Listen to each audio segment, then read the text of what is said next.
Well, I was asked, as the schedule indicates, I was asked to just give some comments about the importance of Ralph Raico's foreign policy revisionism. Now, if you haven't noticed, we've put out a couple of new books by Ralph Raico and edited by both myself and Edward Fuller. What we did is we took some Ralph Raico lectures and we added lots of footnotes, hundreds of footnotes to his lectures to provide people with a lot more context and background and the original source material that he was using. And part of this was because we felt that although Raico has many excellent articles, we felt that we wanted to really add some longer and more robust works of his that had been presented in lecture form, but now are in book form. And so check those out in the bookstore if you get a chance. And the one, and I'll be drawing from all of those in what I'll be talking about today, as well as Great Wars and Great Leaders, which is another great book that we have downstairs by Raico, edited by Raico himself. Covering a variety of topics in foreign policy. And the value of Raico to this organization, he was one of our senior fellows for many years, is that as a historian, he really covered a lot of topics related to diplomacy, to war, to foreign policy, to really the machinations of states behind their foreign policy. And that's what we're going to talk about a bit today. Everything that I quote today, even if I attribute it to an author other than Raico, those are quotations that he used in his own writings. And so I'll either be quoting him or quoting people that he quotes, so that by the time the talk is over, you have a sense of a lot of the topics and the arguments that Ralph is making, and it will just give you some more familiarity with his own work on historical revisionism. Now, he explicitly endorsed the project of revisionism. He thought it was important, and that's why we put this quotation here in the schedule. It has Raico saying, "Revisionism, as it pertains to historical interpretation, is an absolute necessity. Without revisionism, we end up believing the propaganda that a state involved in a war always puts out and always tries to spread." And he called for more historians to work on revisionism. And what he meant by revisionism was telling a story other than what states were telling, states officials, historians were telling about what is the nature of our political history. And it was usually bad history from Ralph's perspective. And of course, I tend to agree with him on that as well. A phrase sometimes uses the court historians, right? The historians who are paid to write the sort of history that the court, that is the king or the regime, wishes to be written. So Ralph wanted to spend much of his career really explicitly going against that official history. Now, on the issue of war, this was all the more important. Because as Lou Rockwell once told me, right, the state lies pretty much all the time, but they lie most when it comes to foreign policy, because the stakes are much, much higher when it comes to foreign policy. As Charles Tilly, one of the premier historians of the state and state formation, has famously said, right, war made states and states made war, because war has been absolutely central to the project of state building and state making. Ralph knew this, and he knew that, as Randolph Burns said, war is indeed the health of the state. A lot of his efforts were to counter the state's ability to wage war and to convince the public to support war, because that was so essential in implementing and in augmenting state power. So if we are to be involved in any sort of endeavor, any sort of battle of ideas that claims to be opposed to state power, we really have to take a very close and skeptical look at the state's foreign policy and all of its claims for the necessity and righteousness of war.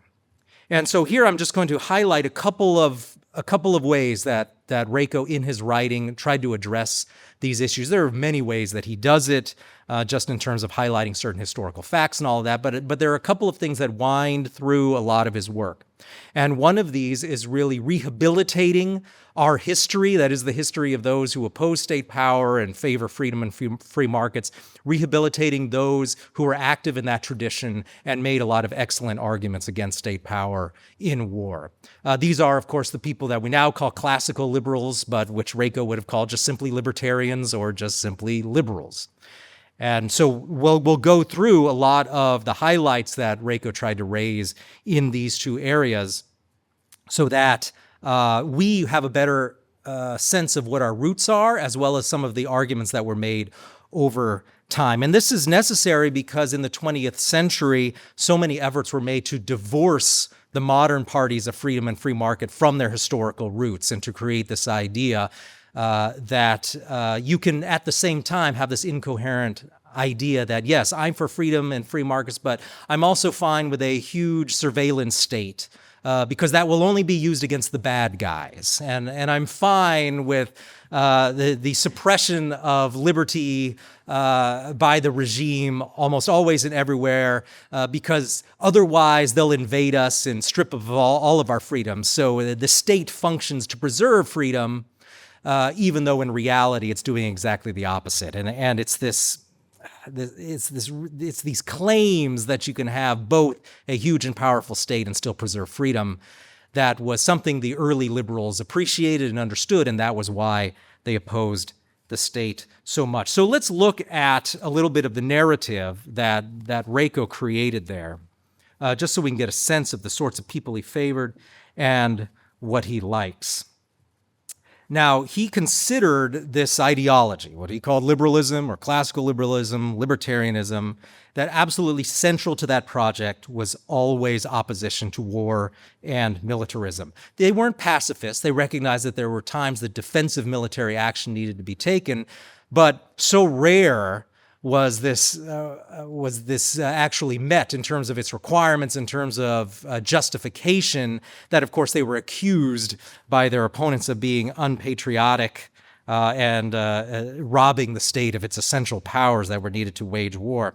Nevertheless, if you called yourself a liberal in the 18th and 19th century, it was assumed that you were generally opposed to war and militarism and took a far more peaceful view of things than were the old absolutist kings, than were obviously the socialists, and just generally all of the parties that supported nationalism and state power.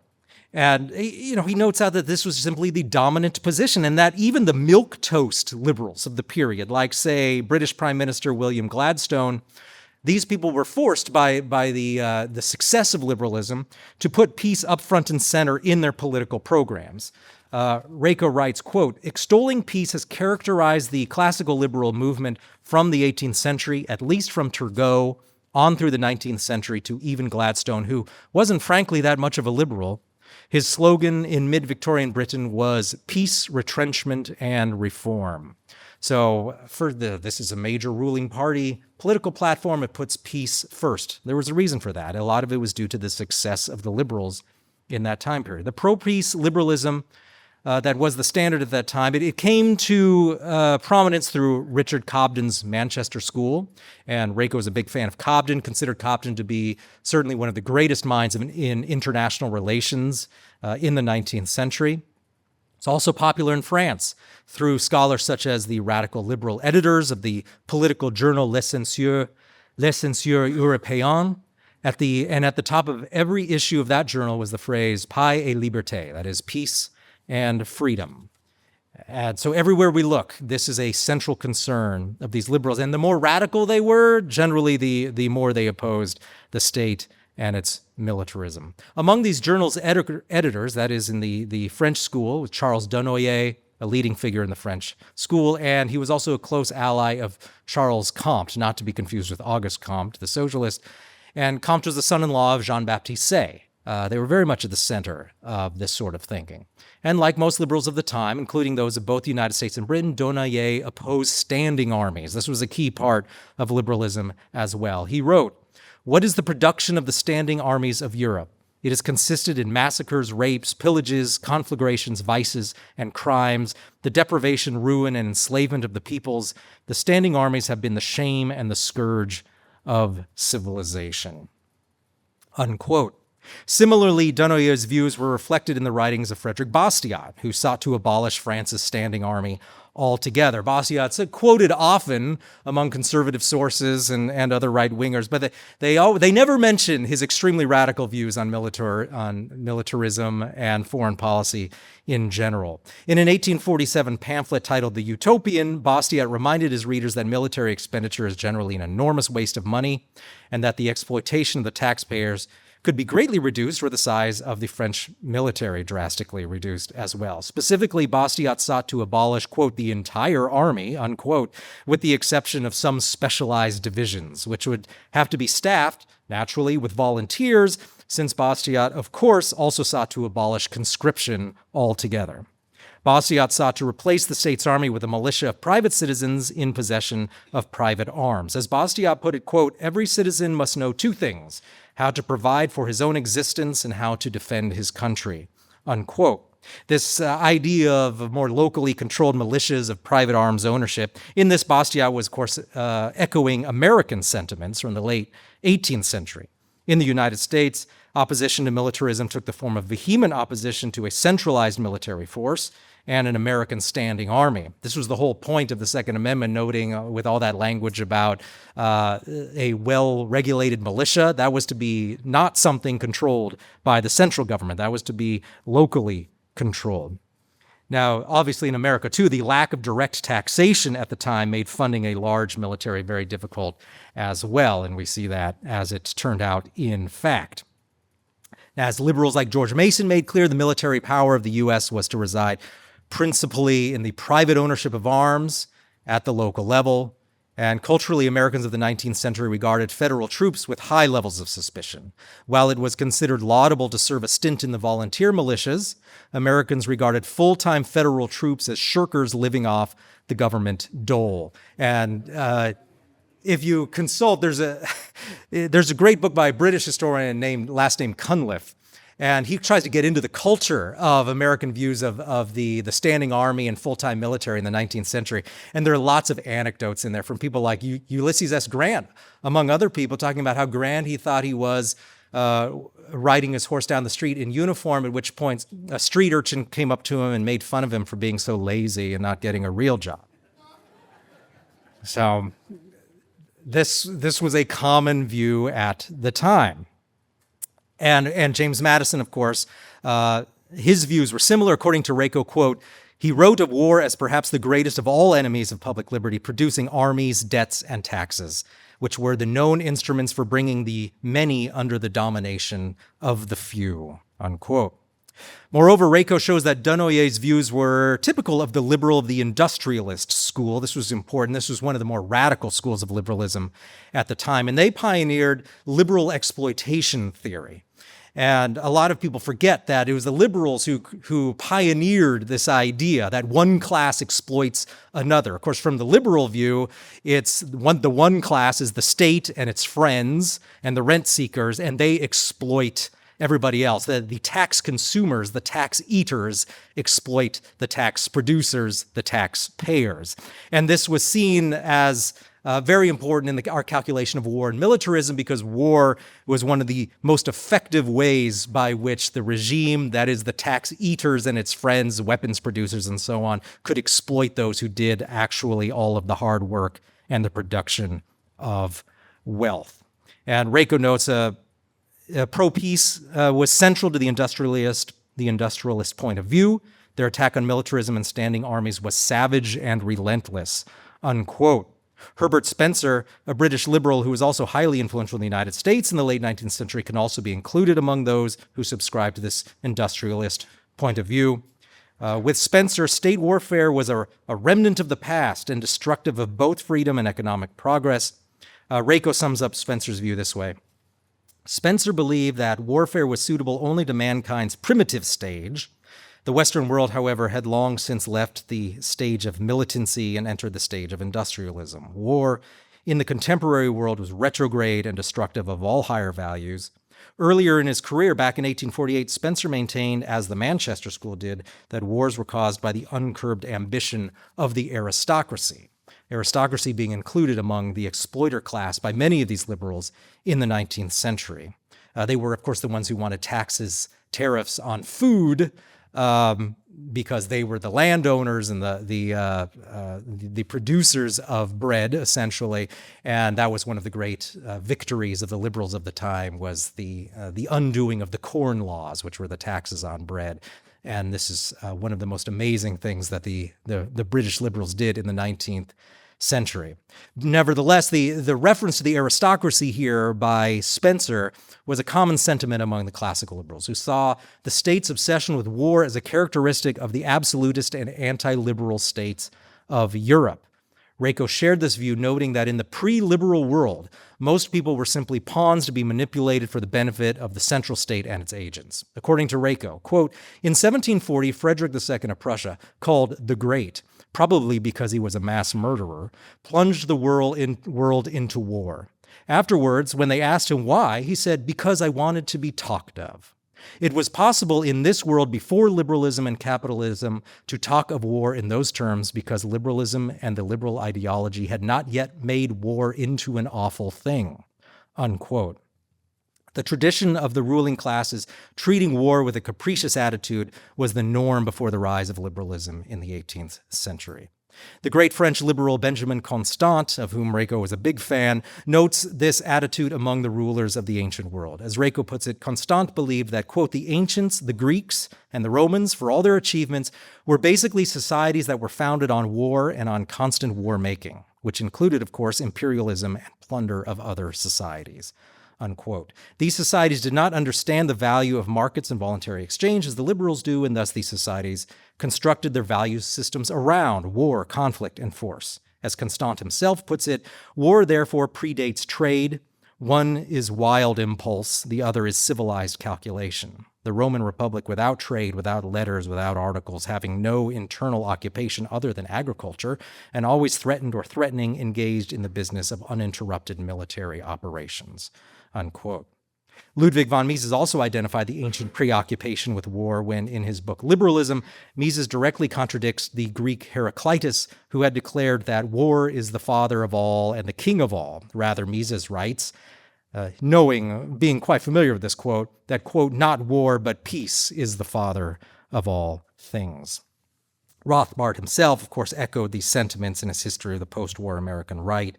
He remembers the realization at the time, and he's speaking of his youth, when he suddenly noticed that warmongering, as he put it, was not hardly a modern invention. Rather, the modern militarist consensus of the Social Democrats and the conservatives after the Second World War, quote, was a reversion to the old despotic ancien regime.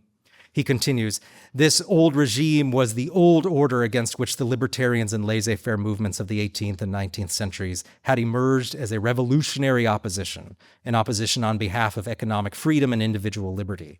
Jefferson, Cobden, and Thoreau, as our forebears, were ancestors in more ways than one, for both we and they were battling against a mercantilist statism that established bureaucratic despotism and corporate monopolies at home and waged imperial wars abroad. Now, of course, for more on this and Rothbard's view on that, and the importance really of remembering the 19th century view, the liberal view of war and militarism, I would recommend Rothbard's book, The Betrayal of the American Right, where he talks about how the American conservative movement then turned things on its head by essentially stripping the party of freedom and free markets of its foreign policy elements and welding them onto instead these more traditional imperialist views that had existed before liberalism.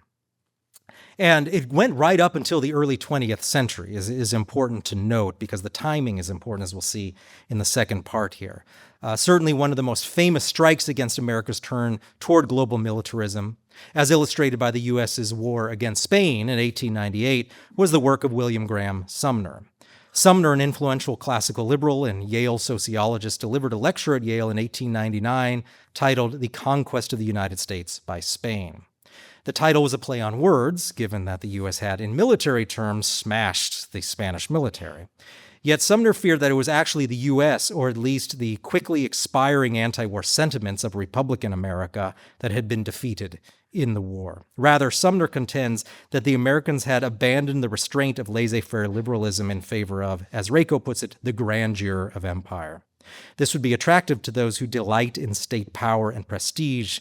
As Sumner notes, it comes with a price. Quote, war, debt, taxation, diplomacy, a grand governmental system, pomp, glory, a big army and navy, lavish expenditures, political jobbery, in a world, imperialism. Now, of course, many Americans like all that sort of thing. They like feeling that somehow they are part of this great, powerful thing that is the American state, wrongly thinking that they have some sort of power over that and that that power cannot be turned against them. But we might then ask ourselves, well, where did all that go? Why did the liberals lost out? Clearly, very few people. I mean, heck, I only quoted some of the more moderate stuff here. We could dig up far more radical stuff from Spencer and from Cobden in terms of their views on the state and its foreign policy. How come we don't hear much about that anymore? And it's significant that that seems to stop after the early 20th century. And this brings us to the second part of Raico's work on that, which is we see wound throughout much of Raico's work is his work on propaganda. And that it is in the early 20th century, and he would say that the turning point was with World War I, that the states of the world, especially the major global powers, engaged in a far more exhaustive and detailed and well-funded program of war propaganda, beginning with the First World War. And so it's not like there was just this even-handed, free and easy debate over ideas. It was that after the triumph of the liberals in many ways during the 19th century, the state regrouped and came back with a huge and sophisticated propaganda effort determined to undo what success the liberals had had. And they were amazingly successful at it. And it's notable, however, that this program began not in the United States, although the United States has certainly adopted it, but it began in Britain, where, of course, the liberals had made some of their greatest gains over foreign policy and over domestic policy as well. So as we go through some of these propaganda tactics, note that the U.S. did not invent these tactics. Over the past 100+ years, however, perhaps no regime was more innovative than the British when it came to inventing facts designed to manufacture popular consent for wars and more foreign intervention. The United States has done its best to adopt similar methods, however, and creating invented narratives in service of the regime's foreign policy goals is now standard. It's standard procedure for the American state as well. So let's look at some of this. So as Raico notes, the First World War, I think, is where we can really look to see its birth and the rise of its great expansion in terms of volume and sophistication. So obviously, throughout history, most great powers throughout the world have long lied to buttress their war efforts. Right? I mean, we can find countless examples throughout history, but these efforts greatly increased in magnitude during the 20th century, mostly with the assistance of increasingly centralized organs of mass media. Raico suggested the true turning point was with the First World War, with the British regime, and with the help of media. So getting media into the game was important as well. And the British regime engaged in a propaganda campaign of impressive effectiveness. Specifically, Raico posits that modern wartime propaganda began with, quote, the Belgian atrocity stories of 1914, which was maybe the first great propaganda success in modern times, unquote. The stories of which Raico speaks were part of a concerted British campaign to wildly exaggerate German aggression in Belgium and to send the message that the Germans were a barbaric race, unlike the civilized French and British people of Europe. And keep in mind, right, we've been so colored by World War II propaganda that even the Germans of 1912 are somehow colored by that. But the reality is, of course, the German regime had nothing to do with all of that Nazism stuff. In fact, as many of our audience knows, it was actually the suppression and the destruction of the older German regime that created that power vacuum that brought in the National Socialists. And that's why some of this propaganda is just so ridiculous in its attempts to make the Germans look just so incredibly barbaric. Of course, Churchill was at the forefront of a lot of that, always referring to the Germans as the Hun, as if they were still the raiding hordes of the 5th century or something. And so what were these Belgian atrocities, right? I mean, it was overwhelming in the amount of information that came out through the media and the British regime. And most of it was based on an official British government report known as the Bryce Report. This report made countless unsubstantiated claims about mass rapes, children with their hands cut off, violated nuns, Canadian soldiers crucified on barn doors, and more. This produced horror of course, and anti-German zealotry around much of the world. But there was a problem, Raico notes. It was nearly all lies. Raico writes, "What is the story of the Belgian atrocities? The story is that they were faked. They were fabricated, they were phony. The pictures were photographed in particular buildings, which are known in Paris. The stage sets were designed by designers of the Parisian opera. The stories were made up out of whole cloth and spread by British propaganda as another weapon in the war, especially in the war for the minds of the neutral countries. This turns a good deal of public opinion against the Germans," unquote. And I include this, it's a little off topic, but I include because it's so typical of Raico's honest scholarship too, and even-handed as well. In his discussion of this stuff, Raico talks about some work done by historian Thomas Fleming, not the Chronicles editor, a separate historian, but he notes that Fleming, to his credit, mentions that the real cases of people, including children with their hands cut off, occurred not in Belgium, but in the Congo, beginning in the 1880s at the behest of the Belgian king, Leopold. Because of their great extent and nearly incredible cruelty, it's those that deserve to be called the Belgian atrocities. One great thing about Raico is he doesn't fall into the trap of, yes, the Belgians were kind of pawns in this, and bad things weren't really happening to the Belgians. He uses that as an opportunity to just point out horrible things that the Belgian state did somewhere else. And really that all of this self-righteous talk that you would get from Belgium and their allies, the British, you see them in a very different light when you recall the larger history of the Belgians and the British. One of my favorite Raico jokes is when he talks about how part of the way that the British justified their intervention in the First World War, which there was no need for them to become involved, was that they would say, "Oh, we're supporting Belgium because Britain always sticks up for the smaller, less powerful nations." And Raico's joke was, he said, and as soon as someone said that in Parliament, someone in the back yelled, what about Ireland? At which the point the person who said that was taken out into the street and shot. So always a nice even-handed analysis you can expect from Raico on these matters. But nevertheless, the British regime, you can see why they were so desperate to do all of this. They needed the Americans to intervene in the war on their side. And the British spared no expense in this. Raico notes that, quote, "Ingrained bias of the American political class and social elite was galvanized by British propaganda. In 1914, the Royal Navy cut the cables linking the United States and Germany. Now news for America had to be funneled through London, where the censors shaped and trimmed reports for the benefit of their government. Eventually, the British propaganda apparatus in the First World War became the greatest the world had seen to that time. Later, it was a model for the Nazi propaganda minister, Joseph Goebbels." So he wrote in an essay called "Children with Their Hands Cut Off," or the German equivalent of that, just noting how in awe he was of the German propaganda campaign and that much of Nazi propaganda was based on similar methods. And Raico quotes Philip Knightley, who notes, "British efforts to bring the United States into the war on the Allied side penetrated every phase of American life. It was one of the major propaganda efforts of history, and it was conducted so well and so secretly that little about it emerged until the eve of the Second World War, and the full story is yet to be told."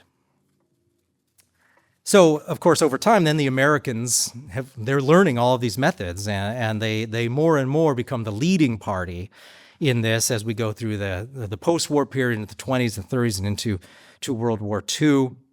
And in America, so there was so much agreement, of course, from the ruling class there that it's really quite amazing. The British propaganda effort worked in the United States, and the government enthusiastically entered the war on the side of Britain. This went against what most of the U.S. population had really wanted, but the British had won over the elites to their side. And they were so effective that even as the British effort mounted, the Republican Party's leadership went over and started to pressure Wilson into taking a harder line against the Germans. And as Raico puts it, quote, "Americans who devoutly wished to avoid war had no spokesman within the leadership of either of the major parties," unquote. And we know all about that nowadays. Now, once the U.S. entered the war, the U.S. implemented its own propaganda barrage, and it did a lot of this, of course, through the public schools, and it started engaging the other side of propaganda, which is outright censorship. And Raico notes, public schools and the universities were turned into conduits for the government line. Postmaster General Albert Burleson censored and prohibited the circulation of newspapers critical of Wilson, the conduct of the war, or the Allies. The nationwide campaign of repression was spurred on by the Committee on Public Information, headed by George Creel, the U.S. government's first propaganda agency. Just one example of the regime's capture of educational institutions could be found in how the New York Times praised the president of Columbia University for dismissing faculty members who opposed the regime on conscription. So these are tried and true methods, and apparently it seems to always involve Columbia University as well.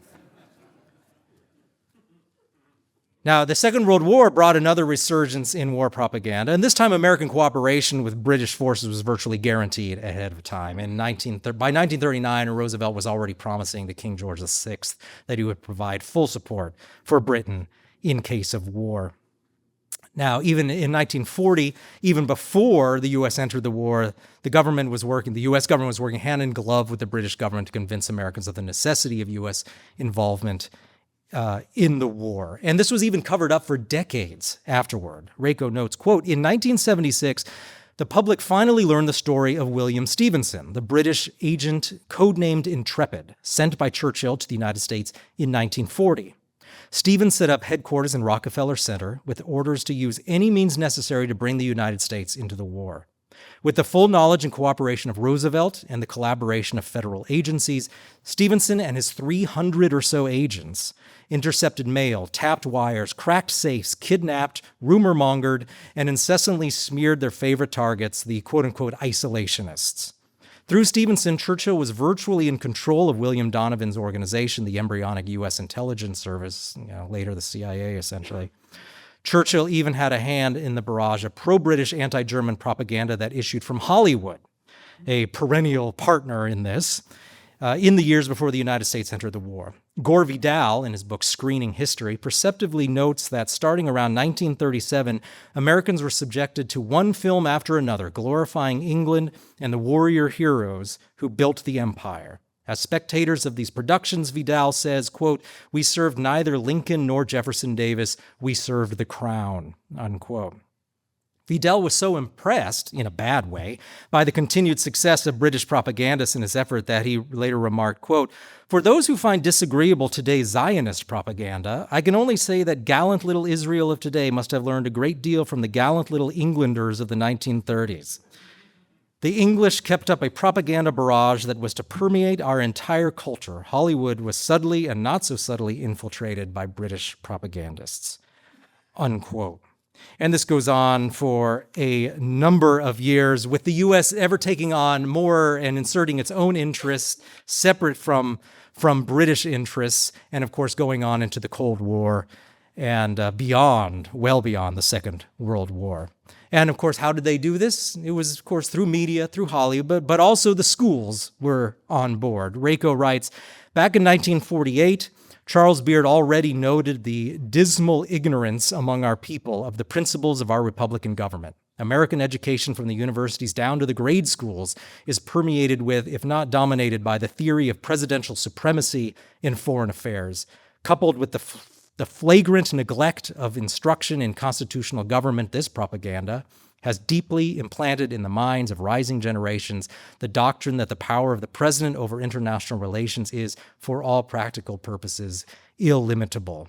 Who would even question that now? And this is certainly no recent thing. This is one of the many great uses of Raico's work, is seeing just how hardwired into American education and American political institutions is this idea of the executive state and its elective wars, and that all of this can be done at any time by simply the ruling regime with virtually no sign-off from the American public. And this has now just become well-established pattern of American life. And it's always assisted by a lead journalist more and more. Raico notes, Truman's campaigns, that is basically his Cold War campaigns, his campaign to launch ever more international presence throughout the world, could not have succeeded without the enthusiastic cooperation of the American media. Led by the Times, the Herald Tribune, and Henry Luce's magazines, the press acted as volunteer propagandists for the interventionist agenda, with all its calculated deceptions. The principal exceptions were the Chicago Tribune and the Washington Times-Herald in the days of Colonel McCormick and Sissy Patterson. In time, such subservience in foreign affairs became routine for the Fourth Estate. And of course, as a result, once you have the media on your side and you're actively suppressing during wartime alternative voices in favor of peace were shouted down and banished from the public discourse. And Raico quotes Stephen Ambrose, who notes that by the time Truman left office, a whole new view, right? We were never going back to the old pre-World War II idea of anti-intervention. Ambrose says, quote, when Truman became president, he led a nation anxious to return to traditional civil-military relations and the historic American foreign policy of non-involvement. When he left the White House, his legacy was an American presence on every continent of the world and an enormously expanded armament industry. Yet so successfully had he scared hell out of the American people. The only critics to receive any attention in the mass media were those who thought Truman had not gone far enough in standing up to the communists. For all of his troubles, Truman had triumphed. And so we all know now how this pattern works. We get the same thing, right? Be afraid, be very afraid, let the president handle it. Here were all the elements of manufacturing consent that would be employed during the Korean War, the Vietnam War, the arms races of the 60s and the 80s, the new regime change wars of the post-Cold War world. And we barely see even any real change in the narrative and the strategies that go on today in recent American wars. And in this, we see, we find the answer perhaps in all of this trend to a question posed by Raico during one of his lectures. He says, isn't it funny how, with the possible exception of Vietnam, all of America's wars have been justified and have been right and good? I mean, what are the odds of something like that? A major power's every war has been good, and the enemy has always been unbelievably horrible, unquote. He already knew the answer about how this came about, right? It was the state's propaganda that made it possible for Americans to believe that virtually every new war is some kind of crusade against evil.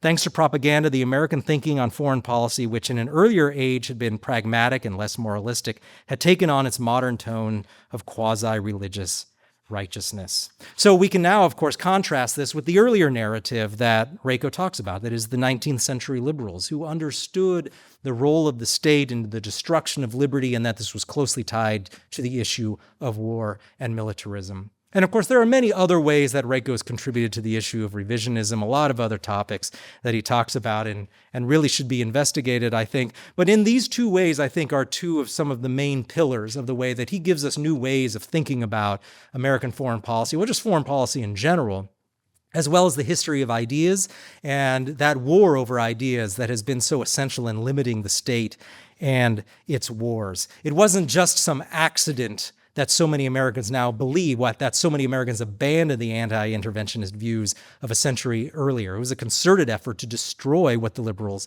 had accomplished. And so today, I think it's important that we look into this, that we understand it, that we know something about it, and I think that will give us a lot of the help that we need in taking the narrative in a different direction and really fighting the state in this war of propaganda that they have been fighting so successfully so long, and which many people don't even know exists or are unaware of its level of sophistication and just the sheer volume that is produced day in and day out.